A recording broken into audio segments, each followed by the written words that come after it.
At the age of 18, I joined a pyramid scheme without really knowing it, and I want to share with you guys today what it was, what my experience was, and how you can avoid falling into the same trap.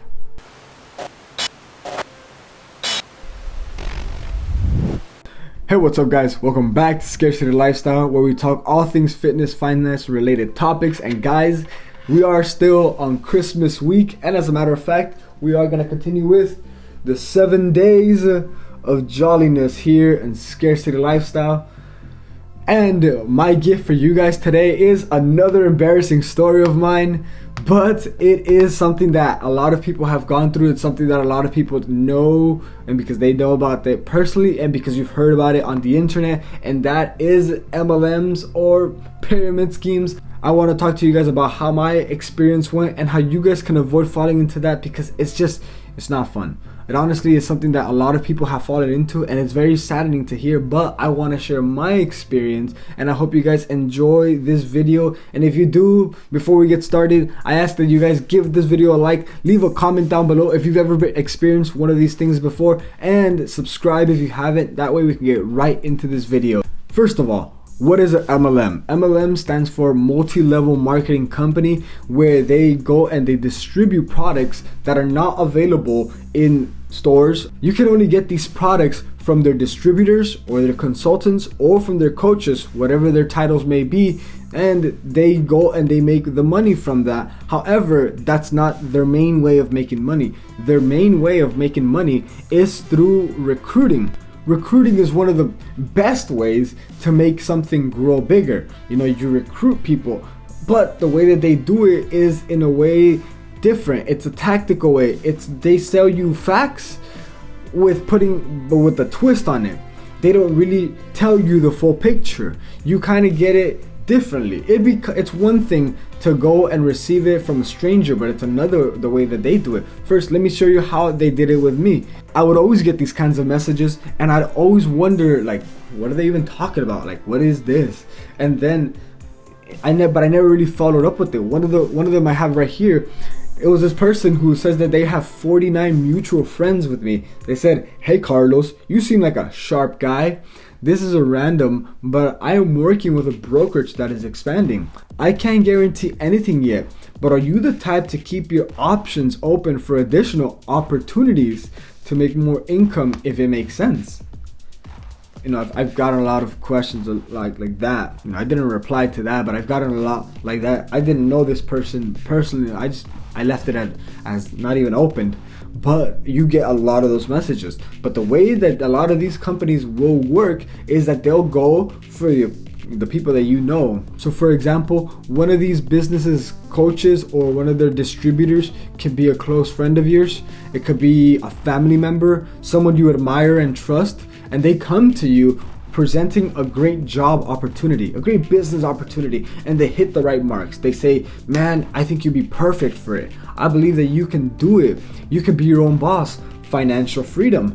They'll present these things to you, and you kind of like, that sounds nice. The way it was presented to me was from a friend. They were saying, "I just got into this great opportunity, Carlos, and I think you'd be a great fit." And I was listening, you know, I was like, okay, what do you have to offer? And they were telling me how they were gonna have a seminar that they wanted to invite me there to get more information of exactly what it was. And I was like, okay, you know what? For you, I'll clear my schedule because there's that trust. But come to the day of the event, I was there and it was crazy. It was like it was at a Hilton hotel, and so many people were there cheering, clapping. They were all excited for the business opportunity that they were going to receive. Now, at the end of the event, I still was left with the kind of weird feeling like, but like, what exactly is this? A lot of MLMs will disguise themselves as either a financial product or maybe even a supplement shake, like a Herbalife, or maybe they'll do it like a perfume or some clothes. It's different. Some makeup, they'll hide it in plain sight so that you don't recognize it. Okay, So I went home and I was investigating with some of the people that I met at the seminar, and I was looking them up, and all of the things that they had was like self-help, and how they were big, and how they were living the dream, and how they're their own bosses, and how it said in the bio. So I was looking into this, and I was wondering, like, okay, is this legit? So I messaged my friend back, and I was like, hey, what next?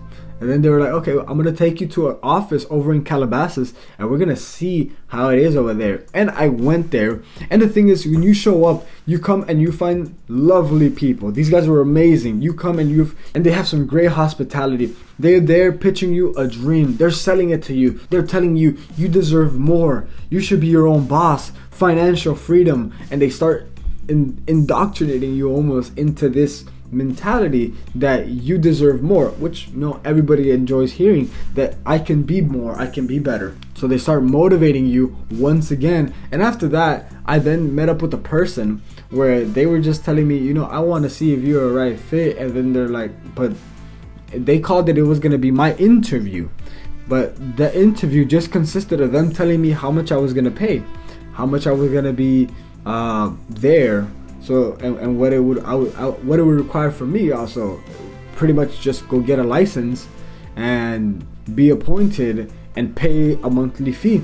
So I was like, okay, doesn't sound too hard. Paid the upfront fee. So that was my starter fee that allowed me to get coded and allowed me to get put under what is known as my upline.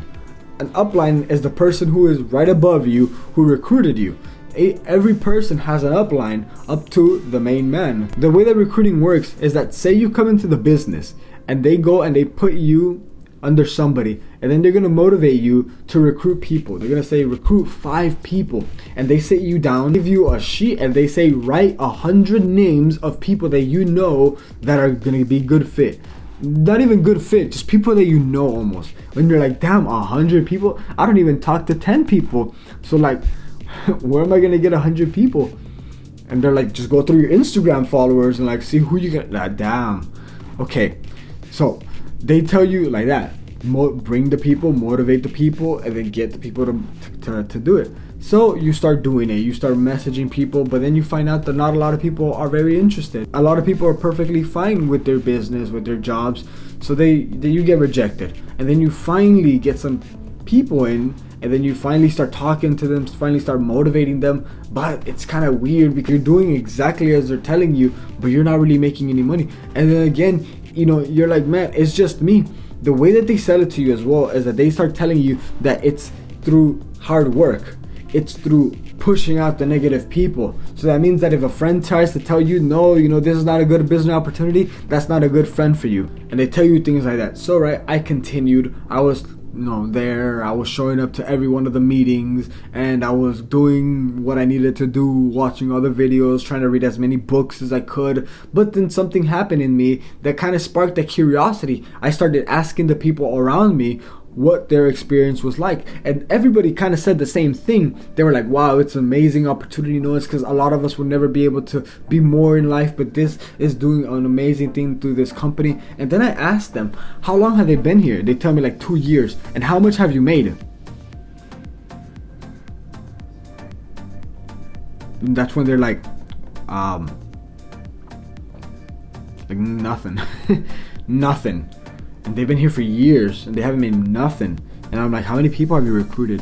And they're like, oh, I've brought people, but they don't take that step to becoming appointed, to paying the initial fee. So you're paying so it's just you. They're like, yeah. And I was like, okay, interesting. That's when I got kind of skeptical. So I started doing some more research, some more investigation, and then I came to find out about pyramid schemes, about MLMs, and about all these things. What is the problem that was happening? First of all, these are companies that are barely legal, and the reason that they're not illegal is because they do sell a product, so they're able to make money from that, and to like the FTC, they're able to present that. But the FTC did get suspicious in 2014. They started, in 2009 they started, to 2014 they started doing an investigation over companies such as Herbalife and other MLMs that are very popular, and they come to find out that a lot of them don't even present their numbers or how much money they make off of the physical products. They only report the numbers as in whole, and those whole numbers are the amount of money they make from the fees that they charge and from the people that they are recruiting. So all their money were mainly coming from the people that they were recruiting, not from the stuff. And then I'm like, that's crazy, right? Because everything that they're saying to you is really good. Like that's the place where I learned more about finance than in school. I learned so much there. Like, so I don't think it was like a bad thing. There was that skepticism from me. There's like, but is it really true? Do a quick Google search with me right now. Go right now and put average income for MLM employees. And then you'll find out right there, as the very first thing to find out, is that from 100% of the people, right? Of 100% of the people, only 25% of them are actually making money. And a good from, like it says 95, if you were to round it up, about 99% of the company would not make as nearly as much as the 1% in the company. So out of, say, if you had 100 people, only 25% of people will be making any money. Only 10% of the company will be able to make $100 a week. Only 10%. So the top, not the bottom, not like randomly, but the top 10%. And taking it a step further, only 0.5% of the people in the company will ever make $100,000 or more. Think about that for a second. They sell you a dream, but hardly anybody makes any money. Hardly anybody succeeds. There was this one time when I was gonna go and talk to a family about the product, right? I was gonna go talk to them, and they had a veteran come with me, and we were talking, and they were telling me about, you know, their stories, and it was very fun. However, it got interesting when they started telling me about their time in the company and how much money they made. They're like, how is it possible that I have the same license as a Wall Street broker, but I make only $2,000 in the past 2 years? And that was a big step back for me. How do you only make that much money? That's nothing. The problem is that they are unfailable. I don't know if that's a word, unfailable. But because whenever you are not succeeding, it will never be the company's fault. It would always be your fault. You didn't work hard enough. You didn't dream big enough. You weren't focused enough. You surrounded yourself with negative people, and they make you feel bad, and they make it seem like it's your fault, and you just gotta work harder. You just gotta do more. You just gotta sleep less, and you gotta read more books. You gotta show up to more seminars, and they tell you that, So I was there, I was showing up, but the more questions I asked, the more I started realizing, man, like, people don't succeed here. Then I realized that MLMs are everywhere. And a lot of people are in it. You know who have been targeted greatly by the MLM companies is the Latino community. Why? Because the Latino community are typically people that came here, especially the illegals, that come here to work, and they're looking for better job opportunities. So when you hear that a job opportunity is looking for you, man, you want to jump on board for that. Rather than going to look for a job, the job comes looking for you. That sounds great.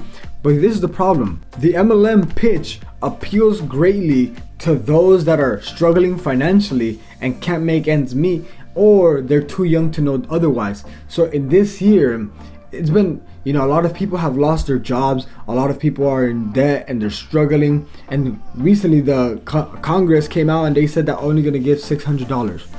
Like nothing. But when they come and they hear about an opportunity, they are the ones who are more quickly to jump on board, which is very terrible, because these are great people. These are great people being moved by some sort of by going on a whim, going on a lie almost, by being presented something that they know most people will never achieve. And they're gonna say, no, it's because you didn't work hard enough. It's because you didn't do it enough.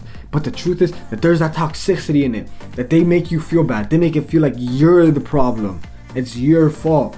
Guys, this is what I want to talk to you guys about. My experience was very unique in the sense that I got out pretty early.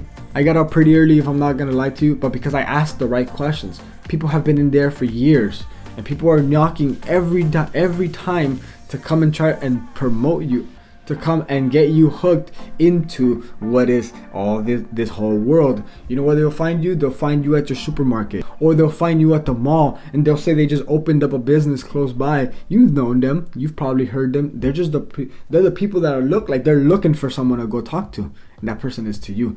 Guys, that was my experience. I thankfully didn't lose money, like a bunch of money. I did pay, I did manage to get my license and everything, but I didn't lose that much. But there are people who have been part of them and they ended up losing a lot. They ended up losing so much money. I saw a video, I can't remember, it's right here. And right there, it's about a bunch of Latino communities talking about how they lost thousands of dollars to Herbalife, because in Herbalife they had to buy the products, and they would buy a bunch of the products, and they would put them in their garage, and they would just go to waste. It was so unfortunate to hear about that. But guys, that is something that everybody should watch out for. I hope you guys stay clear of that, and I hope you guys enjoyed this video. If you guys did, leave a comment down below. What do you think about this? Let's start a discussion down below, because a lot of people have fallen into this and I do not want it to be you. Alright guys, that's it for today's video. I'll see you guys in the next time. Peace.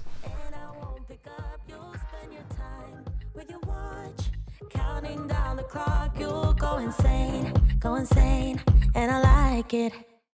But you haven't seen all of me yet. Now I'm just beginning, your work in progress. You might think you know me, but soon you forget. I'm too insane, and you know it. You got to learn. Hey, if you're still watching, thank you for sticking to the whole video. You are awesome. I appreciate you, and I do hope that you guys are enjoying this Christmas week, right? Like, see, I'm trying to stay nice and cozy. Guys, I hope you guys are staying safe in the midst of this whole pandemic. I love every one of you guys that do watch these videos. Thank you once again, and with that, I'll see you next time.